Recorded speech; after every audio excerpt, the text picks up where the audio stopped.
بالله من الشيطان الرجيم. بسم الله الرحمن الرحيم. الحمد لله رب العالمين، والصلاة والسلام على سيد الأنبياء والمرسلين، حبيب إله العالمين أبي القاسم محمد صلى على محمد محمد وعجل فرجه وعلى آله الطيبين الطاهرين، سيما بقية الله في الأراضين. قال الله تعالى في كتابه الكريم: بسم الله الرحمن الرحيم. أم حسبت أن أصحاب الكهف والرقيم كانوا من آياتنا عجبا. درود بھیجے گا محمد و آل محمد صلی علی محمد و آل محمد. خدا عالم تعالی کا انتہائی شکر ہے، پروردگار عالم کا انتہائی احسان ہے، اس نے ہمیں اپنے دین کی نعمت سے نوازا ہے. دنیا کی نعمتوں سے بڑھ کر آخرت کی نعمتیں ہیں. جو چیز دنیا کی نعمتوں کا سبب ہے ان پہ شکر واجب ہے، جو چیزیں آخرت کی نعمتوں کا سبب ہے نہیں معلوم ان پہ کتنا شکر واجب ہے. اور آخرت کی نعمتوں میں یہ کہ خدا متعال نے دین نصیب کیا ہے، قرآن اور اہل بیت اطہار علیہ السلام کی محبت نصیب کی ہے، اور شہزاد پہ بیٹھنا نصیب کیا ہے. اللہ کی بلند نعمتوں میں سے ہے. ان نعمتوں کا شکر بجا لانے کے لیے اور اس دعا کے ساتھ کہ انشاءاللہ خدا تعالی ہمیں ان کے وارث کے ظہور کا دن دیکھنا نصیب فرمائے، ان کی نصرت کی سعادت نصیب فرمائے انشاءاللہ، اور ان کی نصرت کی راہ میں شہادت نصیب فرمائے انشاءاللہ. تمام دعاؤں کی قبولیت کے لیے درود بھیجیں محمد و آل محمد صلی علی محمد آل محمد. پروردگار عالم نے دنیا کے اندر جو کچھ ہماری ضرورتیں تھیں ان سب کو خلق فرمایا، اور سب کو کچھ ایسا خلق کیا ہے کہ ہماری ضرورت بھی پوری کرے، اور نہ صرف جسمانی ضرورت پوری کرے بلکہ معنوی اور روحانی ضرورتوں کو بھی پورا کرے. ہر چیز کے اندر دو پہلو ہو جائیں گے. ایک پہلو یہ ہوگا کہ وہ ہماری کسی جز وقتی ضرورت کو پورا کر رہا ہوگا، اور دوسرا پہلو یہ ہوگا کہ اگر ہم اس کو استعمال کریں تو اس سے ہماری معنوی ضرورت بھی پوری ہوتی چلی جائے گی. تو اس کے لیے انسان کو تھوڑا سا ہوشیار ہونا پڑے گا کہ وہ ہر چیز کو اس دو انداز میں دیکھنے کی کوشش کرے. اس کی بہت ساری مثالیں دی جا سکتی ہیں. خود آپ کے ہمارے گھر بار کے اندر، خاندان کے اندر، جو زندگی میں اور آپ گزار رہے ہیں، ان سب کے اندر اس کے لیے مثالیں موجود ہیں. ایک مثال میں آپ کی خدمت میں عرض کروں گا. درود بھیجے گا محمد و آل محمد صلی علی محمد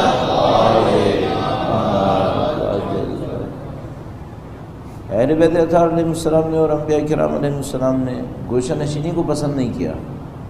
کہ جب اللہ کے رسول کو یہ خبر ملی کہ آپ کے کچھ ماننے والے ہیں جنہوں نے شہروں کو ترک کر دیا ہے، جنگلوں کا رخ کر لیا، غاروں کا رخ کیا ہے، تو اللہ کے نبی اس حد تک غمزدہ ہوئے، اس حد تک اس معاملے کے اوپر ان کو تکلیف ہوئی کہ خطبہ دینے کے لیے تشریف لے گئے. اور راوی کہتا ہے کہ جب وہ خطبہ دینے جا رہے تھے تو ابا کا ایک حصہ زمین کے اوپر لڑک رہا تھا.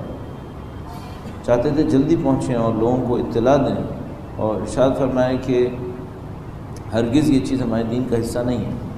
تو وہ چاہتے تھے لوگوں کے درمیان رہیں. لوگ خود انبیاء کرام علیہ السلام، خود ائمہ علیہ السلام لوگوں سے ہٹ کے نہیں رہے.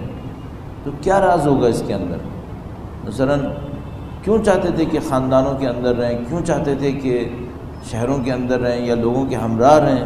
شہر کا مطلب میرے سٹیز نہیں ہیں، اجتماع کے اندر رہیں۔ تو اس کا راز یہ تھا کہ یہ صرف انسانی زندگی نہیں ہے جس کو باقی رکھنے کا ارادہ ہے، کہ مثلا اگر لوگ جنگلوں میں چلے گئے تو تہذیب ختم ہو جائے گی، ثقافت ختم ہو جائے گی۔ صرف یہ معاملہ نہیں ہے، معاملہ یہ تھا کہ انسان کے اندر جو معنویات حاصل ہونی ہیں، جو کمالات حاصل ہونے ہیں، اگر وہ جنگلوں میں رہے گا پتہ کیسے چلے گا کہ یہ کیا حاصل کیا ہے اس نے؟ مثلا ایک آدمی صابر ہے، اس کا جو صبر ہے یہ کب نظر آئے گا؟ جنگلوں میں رہے گا، غاروں میں رہے گا، وہاں کیا صبر نظر آئے گا؟ وہ بیٹھا رہے گا وہاں پہ۔ ایک آدمی کے اندر تحمل ہے یا نہیں ہے؟ کب نظر آئے گا؟ جب کوئی ہے ہی نہیں چیلنج تو تحمل کیا ہوگا؟ اسی طریقے سے مثلا ایک انسان کے اندر خدا متعال نے تدبیر رکھی ہے، تو کوئی چیلنج ہے ہی نہیں، کوئی پریشانی ہے ہی نہیں، کوئی مشقت ہے ہی نہیں، تو یہ ہنر کب کھلیں گے انسان کے اندر؟ خدا متعال نے اس خاطر ایک میدان رکھا ہے، خاندان ہے، معاشرہ ہے، اس خاندان و معاشرے کے اندر مختلف مشکلات آتی ہیں۔ اللہ کا دین کبھی بھی ہم سے یہ نہیں کہتا کہ دعا مانگو کہ کوئی مشکل نہ آئے۔ میرا نہیں خیال کہ ہمیں روایات کے اندر اس طرح کے اشارے تو شاید مل جائیں کہ خدا مشکل کو آسان کر دے اور خدا متعال زندگی کے اندر آسانیاں نصیب کر دے، لیکن ہمیں ان سب کو اس انداز میں دیکھنا پڑے گا کہ بھئی اگر زندگی میں کوئی چیلنج ہوا ہی نہیں تو ترقی کیسے نصیب ہوگی، کمال کیسے نصیب ہوگا؟ تو وہ چاہتا ہے کہ ہم معاشرے کے اندر رہیں، نہ صرف معاشرے کے اندر رہیں بلکہ معاشرے کا ذمہ دار حصہ بنے۔ ذمہ دار حصہ کیسے بنتا ہے انسان؟ مثال کے طور پر اگر معاشرے میں ظلم ہو تو خاموش رہوں یا آواز اٹھاؤں؟ آواز اٹھاؤں۔ اہل بیت اطہار علیہ السلام کی تعلیمات میں وہ چیزیں نہیں تھیں جس کو ہم لوگ روحانیت تعبیر کرتے ہیں۔ وہ تو خدا تعالیٰ خود قرآن کریم میں ارشاد فرماتا ہے کہ حضرت عیسیٰ کی زندگی میں بھی، حضرت عیسیٰ علیہ السلام کی زندگی میں بھی روحانیت نہیں تھی۔ تو فرمایا کہ ابتدعوہا، ان لوگوں نے بدعت ڈالی روحانیت کی۔ حضرت عیسیٰ علیہ السلام کی زندگی بھی ایسے نہیں تھی۔ تو انبیاء کرام علیہ السلام، ائمہ اطہار علیہ السلام معاشرے میں آتے تھے، ظلم کے خلاف آواز اٹھاتے تھے، ظالم کو للکارتے تھے اور وہی چیز ہمیں سکھاتے تھے۔ اب یہ ہے کہ اگر کوئی معاشرے کے اندر رہنا چاہتا ہے اور اچھا معاشرہ بنانا چاہتا ہے تو بنیاد کیا پڑے گی؟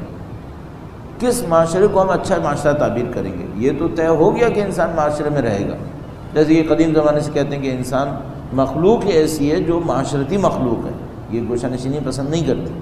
لیکن کون سا معاشرہ اچھا معاشرہ ہوگا، کون سا معاشرہ برا معاشرہ ہوگا، کس رسم و رواج کو اچھا سمجھیں گے، کس رسم و رواج کو اچھا نہیں سمجھیں گے؟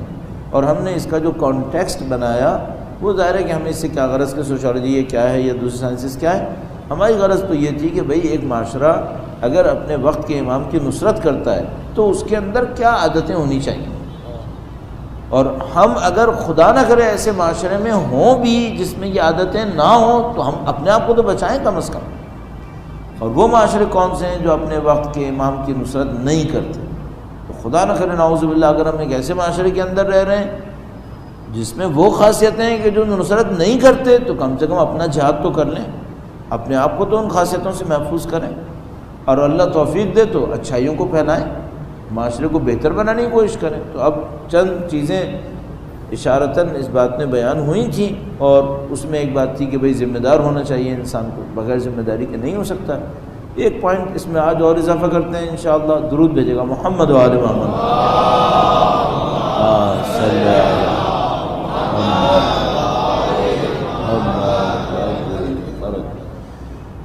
جب یہ ذمہ داری کی بات ہو رہی تھی تو اس سلسلے میں ایک اور بات یہ ہوئی تھی کہ کون سے لوگ وہ ہوتے ہیں جو فیصلے کرتے ہیں، صحیح فیصلے، اور کون سے لوگ وہ ہوتے ہیں جو فیصلے غلط فیصلے کر رہے ہوتے ہیں۔ اس سلسلے میں بات چلی تو پھر وہ کل والی بات ہو گئی جو مولانا امیر المومنین کے فرمان سے قلوب کے اوپر بات ہوئی کہ بھئی اگر قلب میں پاکیزگی نہیں ہوگی تو فیصلے غلط ہوں گے، مسلسل غلط فیصلے ہوں گے۔ اب اگر ہم اس کو ملائیں اور اس بات سے جو پہلے دن یا دوسرے دن عرض ہوئی تھی کہ معاشروں کے اندر جو کچھ ہوتا ہے اس کا بہرحال رسم و رواج کا کوئی فکری پس منظر ہوتا ہے، بغیر فکری پس منظر کے کام نہیں ہوتے، ان دونوں باتوں کو ملا لیتے ہیں۔ اب ایک معاشرہ ہے اس کے اندر صحیح فیصلے نہیں ہو رہے، اچھا کیوں صحیح فیصلے نہیں ہو رہے؟ یہ بھی کہی گئی بات آپ سے عرض ہوئی کہ کوئی بھی چیز حادثہ نہیں ہوتی، کوئی بھی چیز اتفاق نہیں ہوتی۔ اگر آپ کا معاشرہ نعوذ باللہ تعالی سست معاشرہ ہے، اتفاق نہیں ہونا چاہیے کہ یہ معاشرہ سست ہے، اس کا بھی کوئی سبب ہونا چاہیے۔ ایک معاشرہ ہے جو جد و جہد کرتا ہے، ظلم کے خلاف آواز اٹھاتا ہے، اپنی قومی عزت کی خاطر ہی صحیح اغیار کے تسلط کو برداشت نہیں کرتا، چاہے اپنے قومی عزت کی خاطر ہو، دین کی خاطر نہیں ہے۔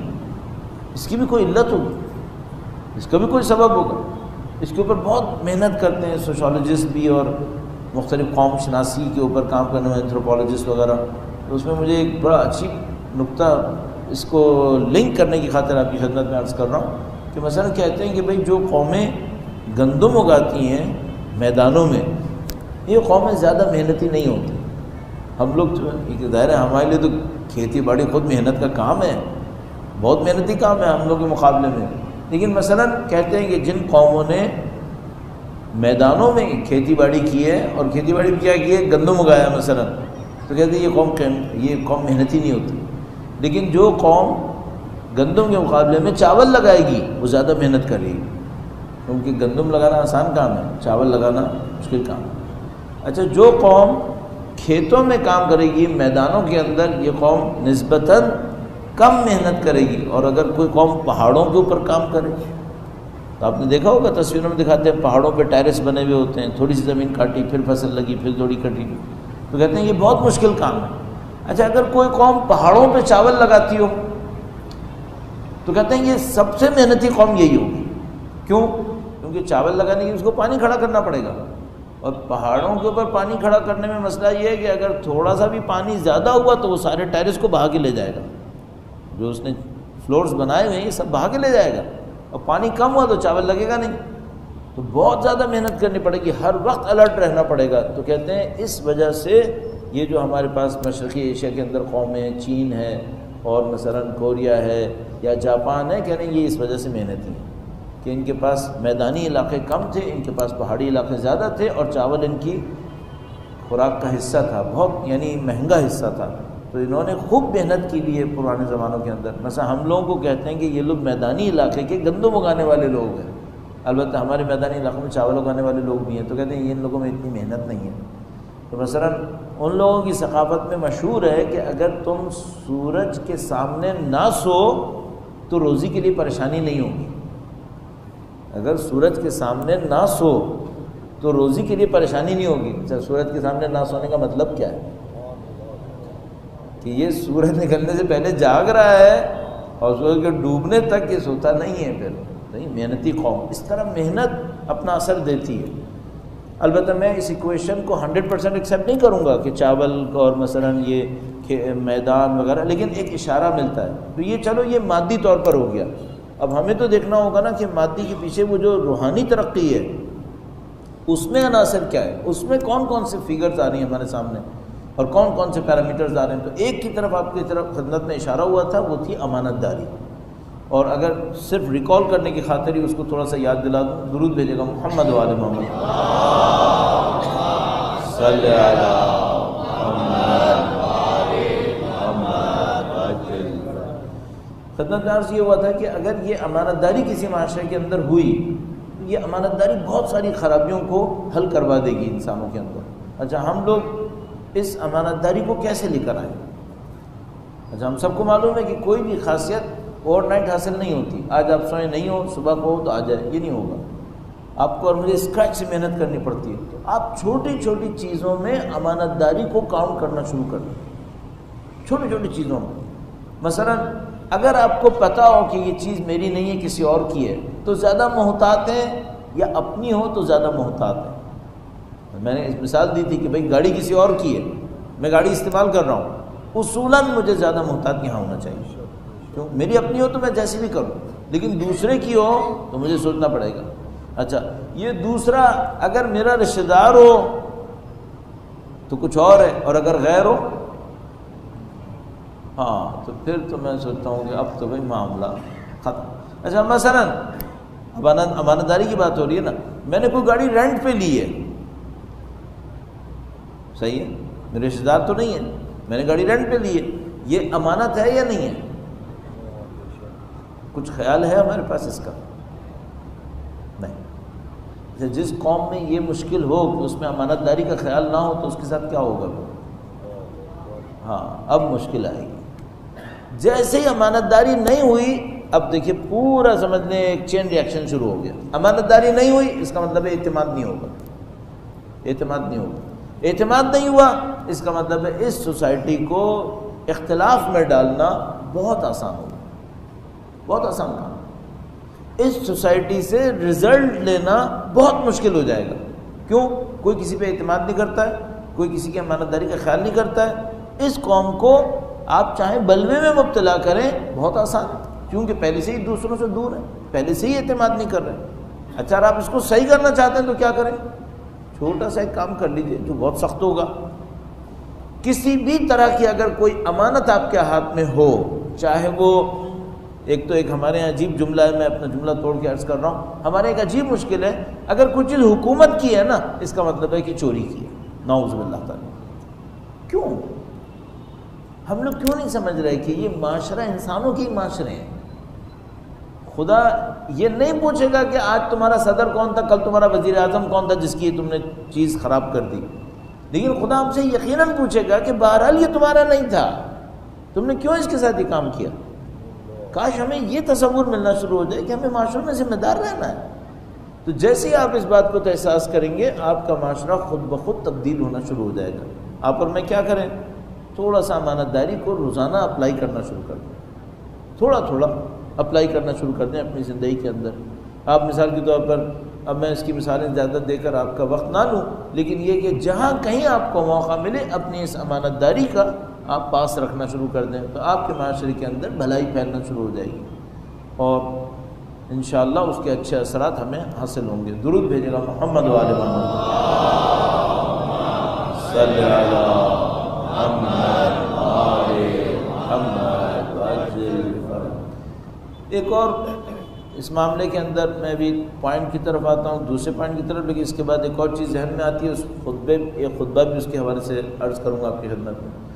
وہ ہے معنویات کا اور مادیات کا رابطہ کیا ہے ایک دوسرے کے ساتھ۔ مثلا کسی عارف سے کسی نے پوچھا، یعنی مشہور تھے ایران میں، اس زمانے میں گفتگو بہت زیادہ اقتصادیات پہ تھی، اور لوگ اقتصاد کے اوپر، معیشت کے اوپر بہت زیادہ بات کر رہے تھے، تو وہ کسی عارف سے انٹرویو لے رہے تھے۔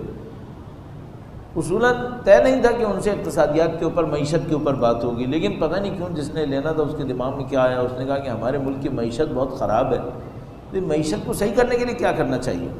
اچھا، اس زمانے میں جو لوگ بولتے تھے وہ کیا بولتے تھے؟ مثلا پیداوار بڑھاؤ، مثلا وہ کہتے تھے ایجوکیشن اچھی ہونی چاہیے، مثلا تحقیق کے اوپر زور دو، یہ ساری باتیں انہوں نے یہ سب نہیں کہا۔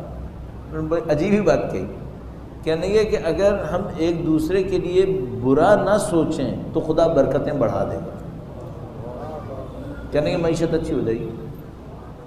آپ کی معیشت خراب اس لیے ہوئی ہے کہ آپ نے ایک دوسرے کے لیے برا سوچنا شروع کر دیا۔ اچھا، یہ کہ انسان برا سوچتا ہے، یہ کوئی ٹیکنیکل معاملہ ہے؟ نہیں۔ یہ کوئی مادی معاملہ ہے؟ نہیں۔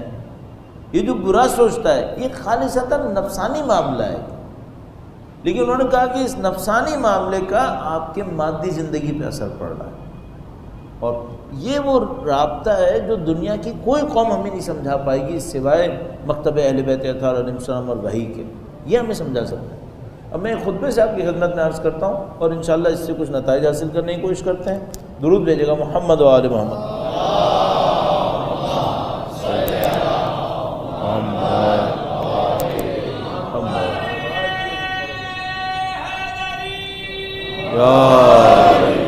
یہ خطبہ ترتیب کے اعتبار سے 141 نمبر خطبہ ہے۔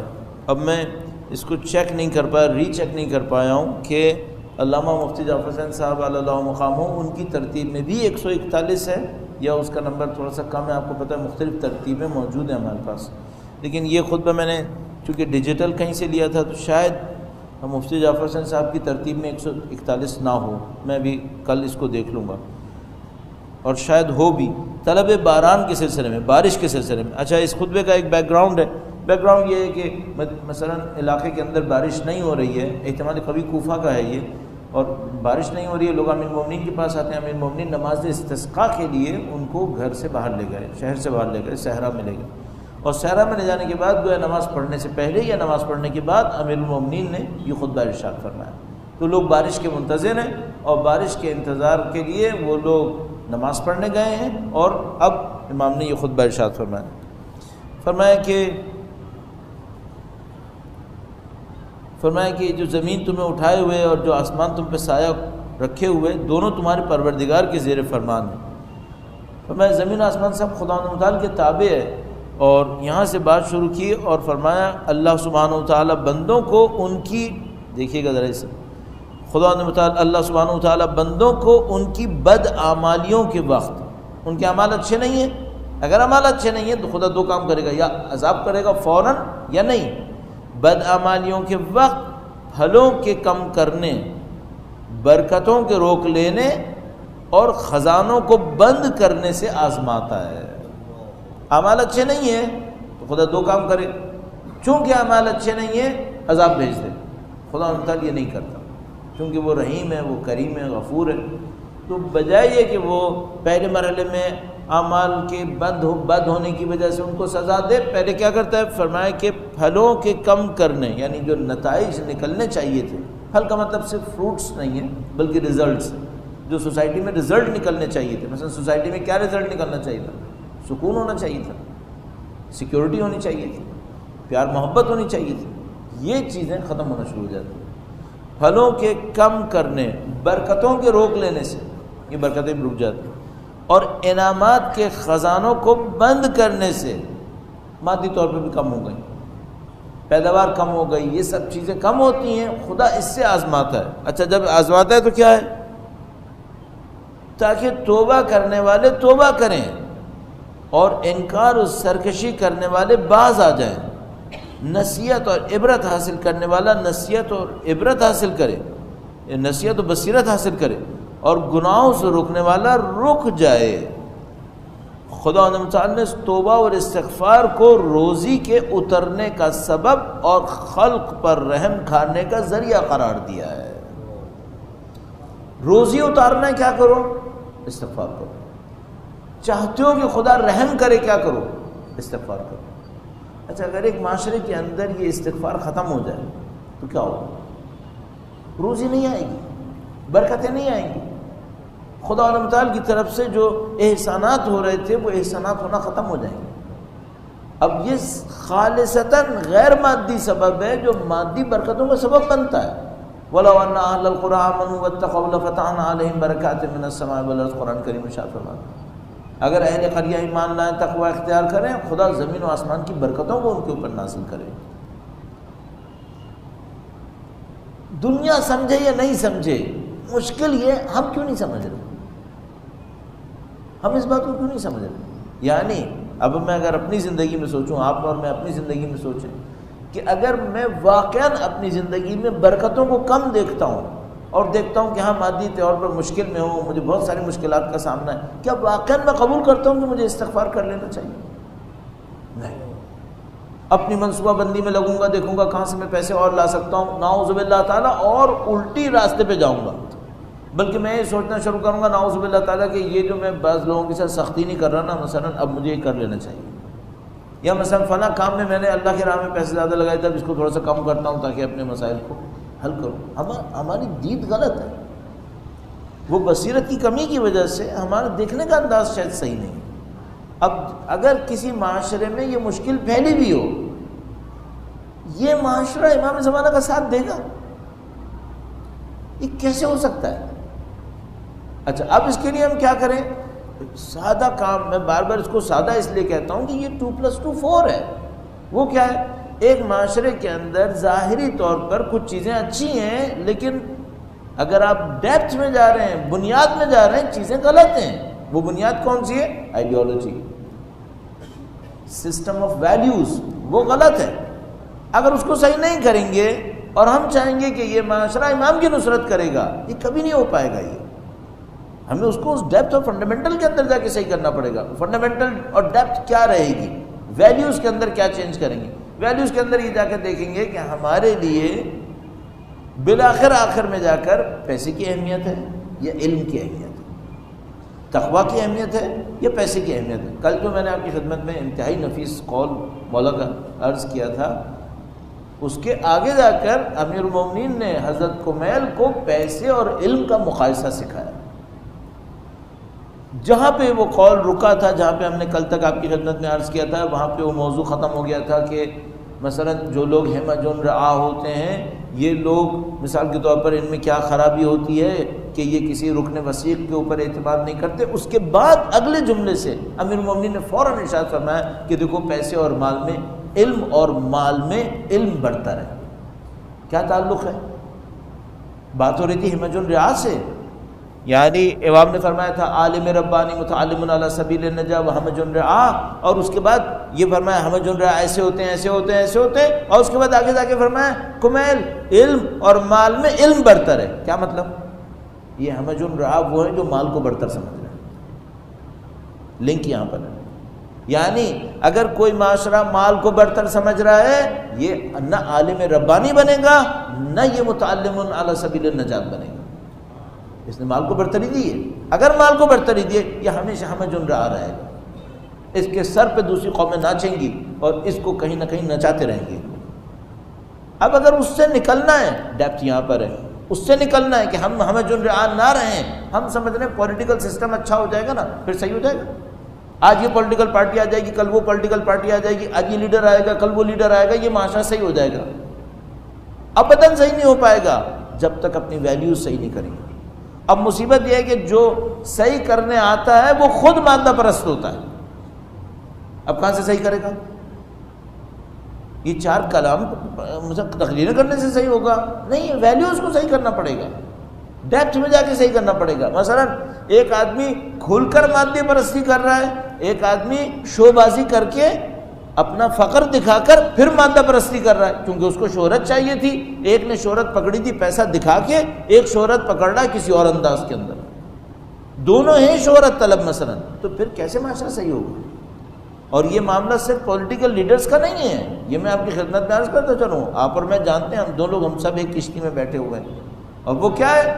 دینی معاشروں کے اندر بھی مادہ پرستی آئی ہوئی ہے، سخت مادہ پرستی آئی ہوئی ہے. ہم سب جانتے ہیں ان باتوں کہ کس طریقے سے ہمارے دینی معاشرے کے اندر مادہ پرستی نے جڑیں پھیلا لی ہیں. اور وہی اسٹینڈرڈز کی جو دنیا کے فضول ترین اسٹینڈرڈز دنیا نے بنائے تھے معاشروں نے، نعوذ باللہ تعالیٰ سے نعوذ باللہ تعالیٰ وہی اسٹینڈرڈ اٹھا کے ہم اپنے دین کے اندر لے آئے، انہی کو بنا رہے ہیں.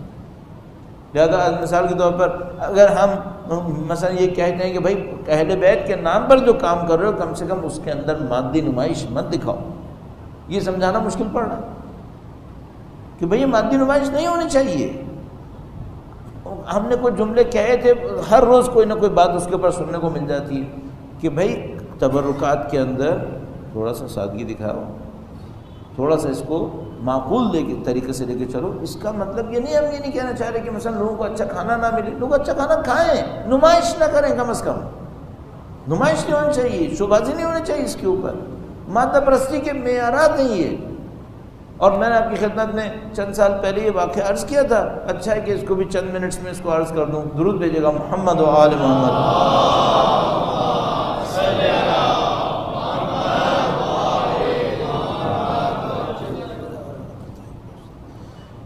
واقعے کے اندر بیان کرتے ہیں کہ مثلا دو قبیلوں کے اندر ایک بات کے اوپر ٹسل چل گئی اور اس نے اس کو کچھ گوشت بھجوا دیا اونٹ کاٹ کے، اور اس نے جواب میں اس کو اور اونٹ کاٹ کے گوشت بھجوایا. ایک قبیلے نے دوسرے کو، دوسرے قبیلے نے اس کو. جیسے ہمارے یہاں لین دین کے معاملے چلتے رہتے ہیں، تو نے کیا دیا، اس نے کیا لیا.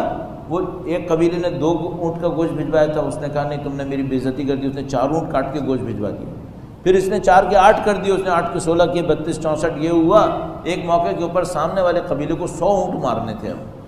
اس کے بعد اونٹ نہیں تھے تو وہ ہار گیا بیچارہ، اور اس نے کہا کہ ٹھیک ہے بھائی یہ جو مقابلہ تھا میں اس میں وڈرا کرتا ہوں.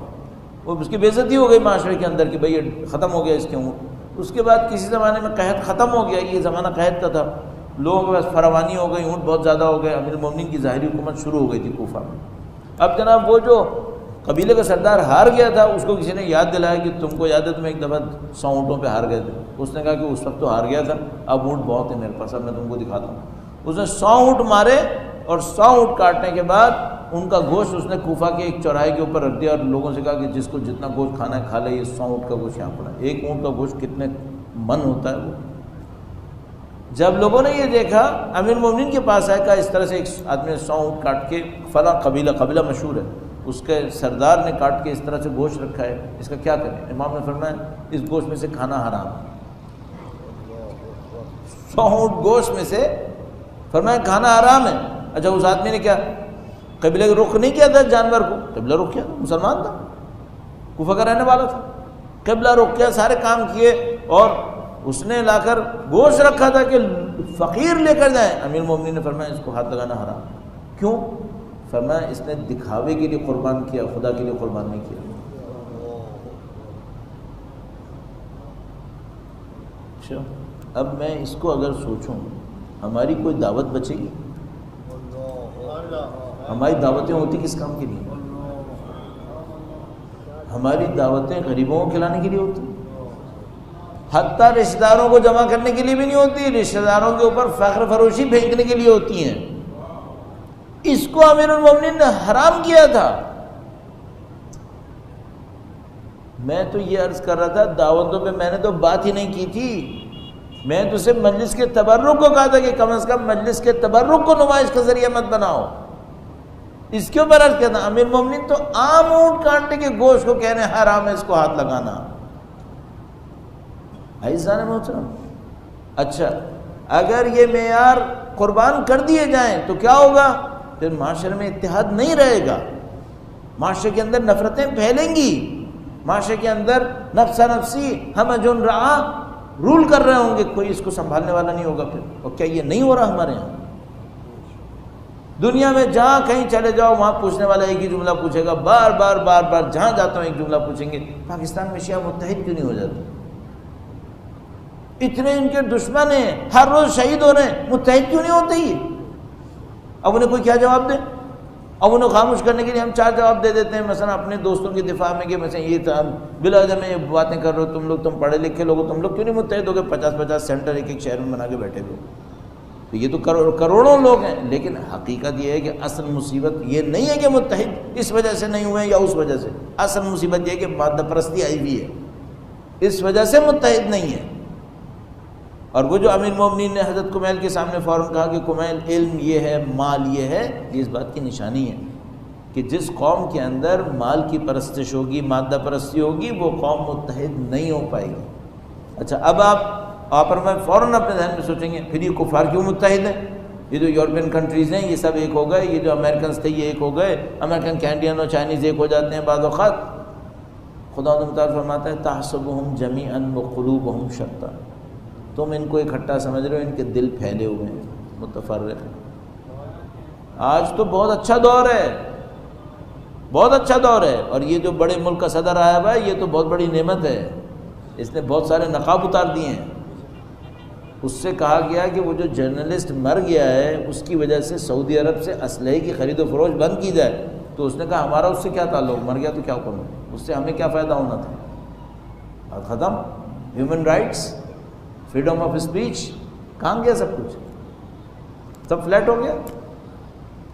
اچھا دور ہے، منافقت کھلی تو صحیح کم از کم، اور یہ بہت اچھی بات ہے کہ کم سے کم یہ دنیا کو سیکھنے کا موقع ملا کہ جو تم ان کو سمجھتے تھے نا متحد، ذرا جا کے دیکھو ان کا حشر کیا ہوا ہوگا اس وقت۔ البتہ یہ بھی میں عرض کرتا چلوں، خیر ان کا تو ایک علیحدہ معاملہ، ہمیں تو اپنے ملک کو دیکھنا اور اپنی حالت کو سب سے پہلے دیکھ لینا چاہیے۔ وہ یہ کہ عزیزان محترم، یہ جو مادہ پرستی اس کا مقابلہ کیسے کریں؟ میں ہمیشہ آپ کی خدمت میں یہ عرض کرنے کی کوشش کروں گا، پرابلم سمجھنا بہت اچھی بات ہے، پرابلم آئیڈینٹیفائی ہونا بہت اچھا ہے، انالیسس ہونا اچھا ہے، لیکن سب سے امپورٹنٹ اس کو حل کرنا پریکٹیکلی ہے۔ انالیسس سے کیا ہوگا، گفتگو ہے، تو اب جو حل کرنے کے لیے کرنا چاہیے وہ کیا کرنا چاہیے؟ اب دیکھیں یہاں پہ مشکل بننا شروع ہوگی۔ درود بھیجے گا محمد و آل محمد صلی اللہ۔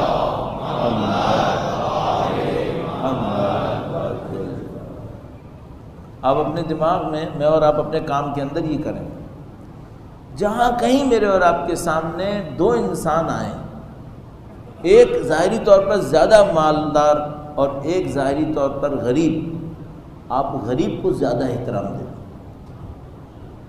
یہاں سے شروع کریں۔ جہاں کہیں آپ کو خود کو 2 موقع ملیں ایک جگہ جہاں پہ آپ کی کوئی شو ہو اور ایک جگہ جہاں پہ آپ کی شو نہیں ہونی، ترجیح دیں کہ شو نہ ہو، یہاں سے شروع کریں۔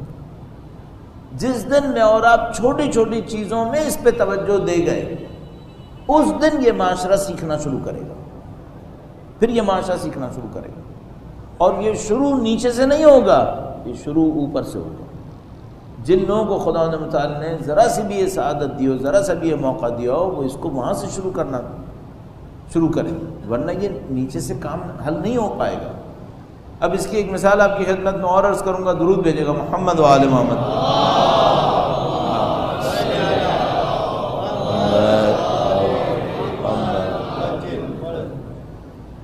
یہ اگر میں اور آپ اس کو پریکٹس میں لانا چاہیں تو پریکٹس سے پہلے کہاں پہ حل ہوگا؟ ویلیوز میں، آپ کی اور میری اقدار میں۔ جس دن میری اور آپ کی اقدار اس بات کے اوپر آئیں کہ ہمیں تقویٰ کو اہمیت دینی، علم کو اہمیت دینی، جب میرے اور آپ کے ذہن میں یہ چیزیں صحیح ہوں گی، اور معاملہ صرف زبان کا نہیں ہے، اصل ذہن کا ہے، اصل قبولیت کا ہے۔ اگر یہاں پہ صحیح ہوا، پریکٹس میں تھوڑا سا باہر آئے گا معاملہ، پھر پریکٹس صحیح ہوگی۔ جب میں اور آپ پریکٹس آہستہ آہستہ اس کو صحیح کریں گے تو پھر امید ہے کہ سوسائٹی کے اوپر اس کا اچھا اثر پڑنا شروع ہو جائے گا۔ آپ نے اور میں نے بہت زیادہ واقعہ سنا ہے، ظاہر ہے کہ اہل بیت اطہار صلی اللہ علیہ مجمعین کا کام کمال کے اوپر پہنچا ہوا ہوتا ہے۔ ہم نہ اس کو صحیح سے کاپی کر سکتے ہیں، نہ اس سے کہہ سکتے ہیں کہ مثلا اس کا جیسا کوئی عمل کر پائیں گے، لیکن کم سے کم کچھ سیکھنے کی کوشش کر لے جائیں، کہیں نہ کہیں سیکھنے کی کوشش کر لے جائیں۔ مثلا کیا عمل؟ مثلا ہم اور آپ جانتے ہیں کہ جب امیر المومنین اور ان کے غلام قنبر کپڑا خریدنے گئے اور دو کپڑے خریدنے لگے، ایک کپڑا زیادہ مہنگا تھا، تو امیر المومنین نے قنبر سے کہا کہ تم مہنگا والا کپڑا خریدو۔ انہوں نے پوچھا کیوں؟ آپ حاکم ہیں، آپ نے لوگوں کے سامنے تقریر کرنے جانا ہوتا ہے، آپ مہنگا والا لیں۔ تو انہوں نے کہا نہیں، تم جوان اور تمہارے دل میں شاید خواہش ہوگی اس کو لے کے، تم لے لو اسے۔ بہت تھوڑی سی بات ہے، 2 درہم 4 درہم، امیر المومنین نے کون سا 50-60 درہم کا کپڑا خریدا ہوگا، 2 درہم 3 درہم کا کپڑا ہوگا۔ کاش اتنے میں ہی آ جائیں، کاش اتنے میں ہی آ جائیں۔ کہیں سے تو شروع کرنا پڑے گا نا، کہیں سے شروع کریں جہاں پر تھوڑا سا مادہ پرستی کا مقابلہ ہو جائے۔ اگر ہم تھوڑا سا اس کو شروع کر دیں نا، ابھی ہم لوگوں کے ساتھ مصیبت کیا بنے گی۔ معذرت کے ساتھ عرض کر رہا ہوں، یعنی شاید یہ باتیں اس لیول پہ نہیں کہنے چاہیے، لیکن بہرحال جو انچولی میں رہ رہا ہے وہ ڈیفنس جانے کی سوچ رہا ہے، جو پاکستان میں رہ رہا ہے وہ نیو یارک جانے کی سوچ رہا ہے۔ جتنی ڈیولپمنٹ ہے میٹیریل ڈیولپمنٹ، کب تک بھاگیں گے اس کے پیچھے؟ نسلوں پہ نسلیں اس کے اوپر گزری چلی جا رہی ہیں، آخر کب تک چلے گا اسے؟ رزلٹ بھی نہیں مل رہا ہے کوئی۔ کاش ایسا ہوتا، البتہ پتہ نہیں اس کے بعد کیا بدبختی آتی، لیکن کاش ایسا ہوتا کہ مادہ پرستی پہ چلنے والوں کی زندگیاں اچھی ہو جاتی۔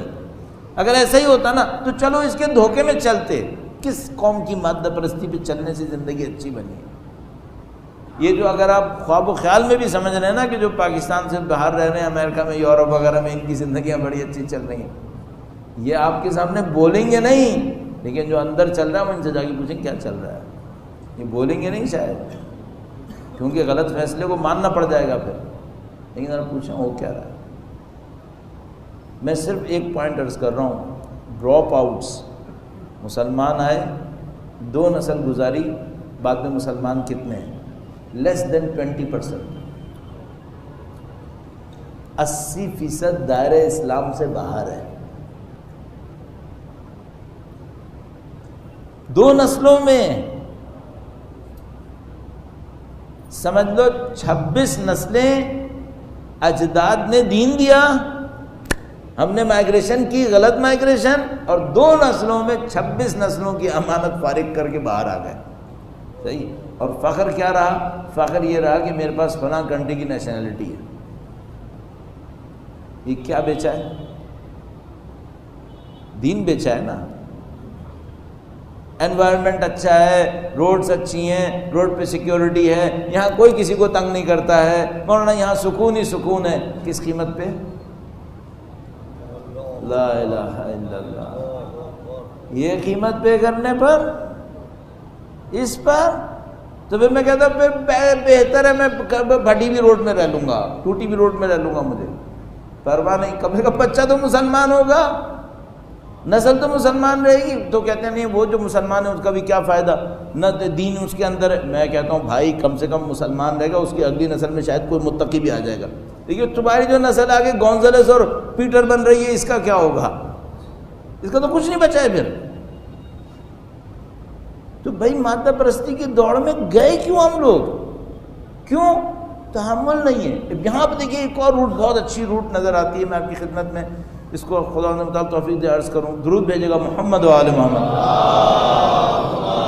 صلی علی محمد و آل محمد۔ ایک جملہ بہت آپ دیکھیں گے دعاؤں کے اندر، روایات کے اندر، اور وہ جملہ ہے بے نیازی۔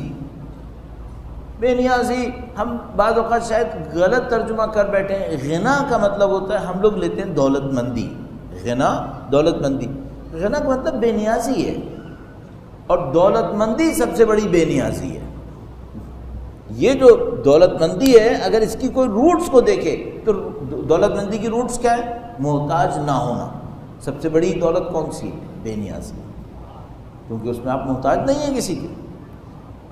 اب اس کو ہم کہاں پہ دیکھ سکتے ہیں؟ مثلا دعاؤں کے اندر، اگر میں آپ کی خدمت میں بھی بار بار وقت دیتا ہوں کہ ہم کم وقت میں کس طریقے سے فائدہ اٹھائیں۔ بے نیازی کا مطلب کیا ہے؟ بے نیازی کا مطلب سادہ ترین الفاظ کے اندر، مثلا اگر آپ سے کوئی کہے کہ بھئی یہ کام کر لو، اور تھوڑا نیچے جاتے ہیں، شادی بیاہ کی رسموں کے اندر سادگی پہ آ جاؤ۔ اچھا کوئی شادی بیاہ کی رسموں میں سادگی پہ کیوں نہیں آتا؟ مثلا وہ کہتا بھی ہے کہ میں خود کہتا ہوں یہ سب رسم و رواج ایسا ہی ہے، اچھا تم سادہ کیوں نہیں کر رہے؟ اگر میں سادہ کروں گا نا، لوگوں کی زبان پتہ نہیں لوگ کیا کیا باتیں بنائیں گے۔ اچھا لوگوں کی باتیں بنانے سے اتنا کیوں گھبرا رہے ہو؟ کیوں؟ میں لوگوں کی باتوں سے متاثر ہو جاتا ہوں۔ اس کا مطلب کیا ہے؟ میں ان کی باتوں سے بے نیاز نہیں ہوا ہوں، محتاجی ہے نا میرے اندر۔ ان کی باتیں مجھے اثر ڈالتی ہیں، ان کی باتوں سے میں اپنے ارادے میں کمزور پڑ جاتا ہوں۔ اہل بیت اطہار علیہ السلام نے ارشاد فرمایا خدایا ہمیں لوگوں سے بے نیازی نصیب کر دے۔ یہ لوگوں سے بے نیازی کیا ہوئی؟ اس معنی میں بے نیازی ہوئی۔ شاید میں نے یہیں پہ عرض کیا تھا یا کہیں اور عرض کیا تھا کہ بھئی کپڑا تو میں خود نہیں بناؤں گا، جوتا تو میں خود نہیں بناؤں گا، گندم تو میں نہیں اگاؤں گا، چاول تو میں نہیں اگاؤں گا، تو میری بے نیازی کیسے ختم ہوگی؟ کیوں اہل بیت نے فرمایا خدا ہمیں لوگوں سے بے نیاز کر دے؟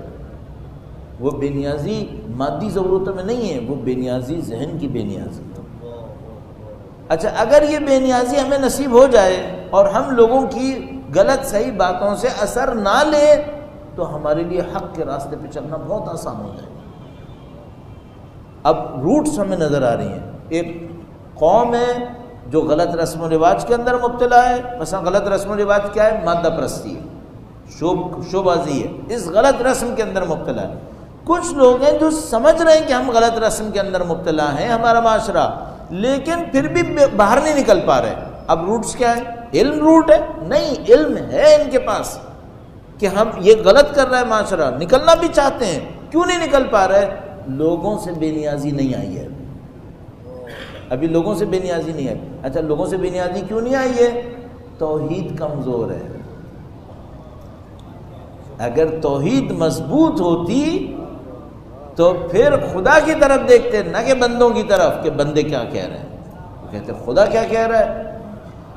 اور یہاں پہ ہمیں پھر وہی دعاؤں کے اندر راز نظر آنا شروع ہو جاتے ہیں کہ مثلا فرمایا اللہم ارزقنا من فضلک الواسع رزقا حلالا طیبا، خدایا اپنے فضل واسع سے، وسیع فضل سے ہمیں رزق حلال طیب نصیب فرما، لا تفقرنا الی احد بعدہ سواک، اپنے سوا کسی کا محتاج نہ کر، تزیدنا بذالک شکرا، خدایا اس رزق واسع کے ذریعے سے ہمیں شکر کرنا نصیب فرما، وَأَمَّنْ سِوَاكَ غِنًا وَتَعَفُّفًا، اور اپنے سوا سب لوگوں سے بے نیاز کر دے، ایسا رزق دے اس رزق کے نتیجے میں ہم تیری طرف نیاز مندی کو احساس کریں، تیری طرف شکر کو احساس کرے اور تیرے غیر کے مقابلے میں، تیرے غیر کے معاملے میں بے نیاز ہو جائیں۔ بھائی رزق کے ملنے سے کوئی دوسرے سے بے نیاز کیسے ہو سکتا ہے؟ میں نے عرض کیا کپڑا تو پھر کوئی اور بنائے گا، مسئلہ اس کا نہیں ہے، مسئلہ ذہنیت کا، ذہنیت میں بے نیازی ہو۔ اب اس کے لیے کیا کریں؟ میں تو ہمیشہ ہی سوچوں گا کریں کیا؟ انالیسس تو سمجھ میں آ گیا کہ بھئی معاشرے میں حمج رعا کیوں ہے؟ چونکہ ان میں مال پرستی ہے۔ مال پرستی سے لڑنے کے لیے کیا کرنا پڑے گا؟ قناعت دکھانی پڑے گی۔ قناعت دکھانے میں مشکل کیا ہے؟ لوگوں کی باتیں نہیں سننی جاتی۔ لوگوں کی باتیں سے بے نیاز ہونے کے لیے کیا کرنا پڑے گا؟ توحید پہ جانا پڑے گا۔ پریکٹس میں کیا کریں؟ پریکٹس میں کیا کریں؟ پریکٹس میں یہ کریں کہ خدا متعال کے ساتھ اپنے رابطے اور روحانیت کو بڑھا لیں، خدا سے اپنی مشکلات کو کہنا شروع کر دیں۔ مثلا مولا کا ایک بہت عجیب فرمان ہے، فرمایا کہ اگر میں ایک جزیرے میں ہوں، کوئی میرے پاس نہ ہو اور قرآن کریم ہو تو مجھے وحشت نہیں ہو، مجھے وحشت نہیں ہو۔ کیوں؟ کلام خدا ہے، کلام ہے، میں کہوں گا اور میں سنوں گا، مجھے وحشت نہیں ہوگی۔ اس سے پوائنٹ نکلتا ہے وہ یہ کہ اگر کوئی اپنی زندگی میں تنہائیوں میں خدا کے ساتھ رابطہ بنا لے تو دن میں لوگوں کی کہی ہوئی باتیں اس کو اثر نہیں کریں گی۔ یہ رابطہ یہاں پہ سمجھ میں آتا ہے۔ یہ جو ہم لوگوں کی باتوں سے متاثر ہو جاتے ہیں، اور میں اسی لیے ہم کہہ رہا ہوں ہم سب اس میں شریک ہیں، اس کشتی کے اندر کیوں متاثر ہوتے ہیں؟ کیوں مثلا میرے اوپر، آپ کے اوپر، انشاءاللہ آپ کے اوپر نہیں، میرے اوپر اثر پڑتا ہے؟ مثلا اگر کوئی مجھے تعریف کرے تو مجھے اچھا لگتا ہے، کوئی میری برائی کرے تو مجھے برا لگتا ہے۔ کیوں ایسا ہے؟ ہم نے خدا سے رشتہ اپنا اچھا نہیں بنایا۔ اگر ہم اس رشتے کے اندر، اس تعلق کے اندر بہت آگے چلے جاتے تو ہمیں یہ چیزیں متاثر نہیں کریں۔ اور ایک عارف تھے، وہ یہ کہتے تھے کہ لوگوں کی غلط بات بری نہ لگے بہت مشکل ہے، لیکن یہ پھر بھی ہو جاتا ہے۔ لوگوں کی تعریف مجھ پر اثر نہ ڈالے، یہ بہت دیر میں جاتا ہے۔ دو لیول ہے نا، ایک دفعہ لوگ برائی کریں آپ کی، آپ کو برا نہ لگے، اچھائی کریں اور آپ کو اچھا بھی اثر نہ لگے، آپ خدا کی خاطر اتنا خالص ہو جائیں۔ تو فرمایا لوگ برائی نہ کریں اور برا نہ لگے، یہ تو ہو جاتا ہے۔ اچھائی کریں اور انسان اپنے اندر کوئی احساس نہ کرے، یہ بہت مصیبت سے آتا ہے۔ ابھی تو ہمارا مسئلہ پہلے میں ہی پھنسا ہوا ہے کہ بھئی جب وہ برا کہیں تو ہمیں برا نہ لگے، ہمارے ساتھ تو یہ مسئلہ ہے۔ تو میں نے کیا عرض کیا آپ کی خدمت میں؟ عرض یہ کیا کہ رشتے کو بڑھا دیں۔ اب یہ تھا کہ اگر اس تعلق کو اور اس رشتے کو ہم نے بڑھانا شروع کر دیا تو کیا ہوگا؟ ہماری امیدیں خدا سے لگنا شروع ہو جائیں گی۔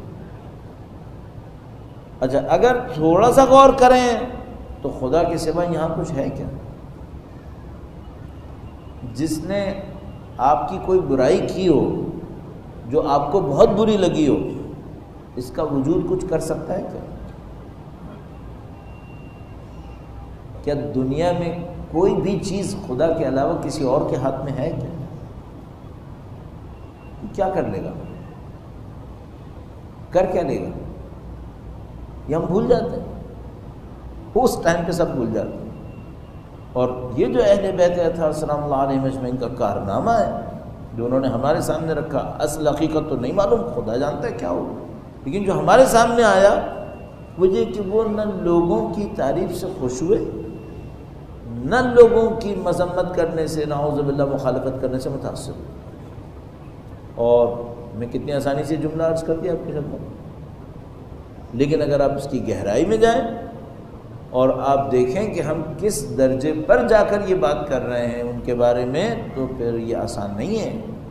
ابھی تو ممکن ہے کہ آسان لگ رہا ہو، اور میں آپ کی خدمت میں عرض کر رہا ہوں قطعاً آسان نہیں ہے۔ حتیٰ برائی کو سہ لینا یہ آسان کام نہیں ہے۔ اور سمجھ میں آتا ہے کہ مثلا یہ جو کربلا کا معرکہ تھا، کیا اس میں جسموں پہ خنجر لگنا یہ مصائب میں سب سے بڑی مصیبت ہے؟ نہیں، یہ مصائب نہیں ہے، مشکل ہم لوگوں کے سامنے مشکل یہ ہے، اور ہم بھی عرض کرتے ہیں اور روتے ہیں، اور آپ بھی سنیں گے اور روئیں گے، اور حق کہ رونا ہوگا کہ مثلا ان کے اجساد کے اوپر بھی زخم لگے، ان کے اجسام کے اوپر بھی زخم لگے۔ اس سے بڑی مصیبت کیا ہے؟ یہ کہ سید الشہداء کو نعوذ باللہ تعالی اس انداز میں قوم دیکھ رہی تھی۔ اب میں مصائب سے کبھی عرض کر رہا ہوں اور کبھی پیچھے ہٹ رہا ہوں، سید الشہداء کے جسم کو شمشیر لگی، یہ مصیبت کا کم پہلو ہے، لاشا پامال ہوا، یہ بڑا ہے۔ جبکہ جب لاشا پامال ہو رہا تھا تو سید الشہداء کے وجود مقدس میں درد کا احساس نہیں ہوگا۔ جب وہ حیات طیبہ ظاہری میں تھے تب زخموں کے لگنے سے درد کا احساس بھی ہو رہا ہوگا، لیکن اب ایک اور جملہ عرض کروں، یہ جو لاشا پامال ہوا نا، اس کے درد کا احساس شاید سید الشہداء کو نہیں ہو رہا تھا، بی بی زینب کو ہو رہا تھا۔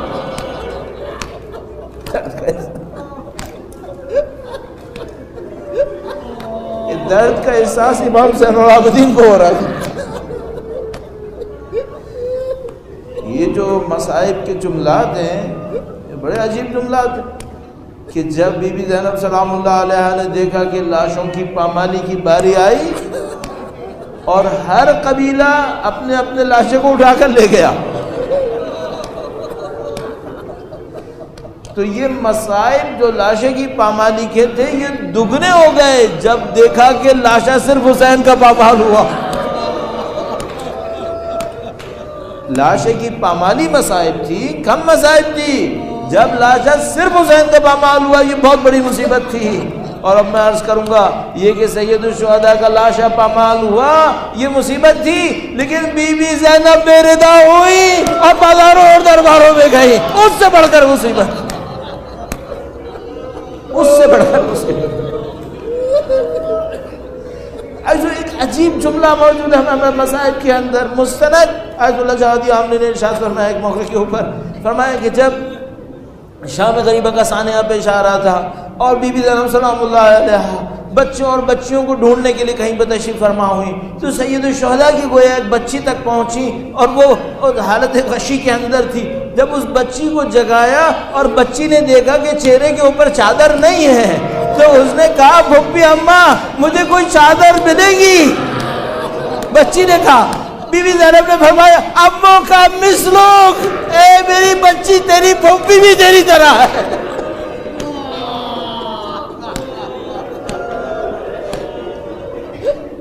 یہ وہ مصائب کا پہلو تھا جس کے اوپر مولا سید الشہداء گریہ فرماتے تھے۔ یعنی اگر صاحب امام زین العابدین علیہ السلام سے پوچھا گیا کہ مولا کون سے مصائب تھے جو سخت ترین مصائب تھے، فرمایا شام کے مصائب سخت ترین مصائب تھے، میری بھوپیاں بے ردا بازاروں کے اندر کیوں تھا۔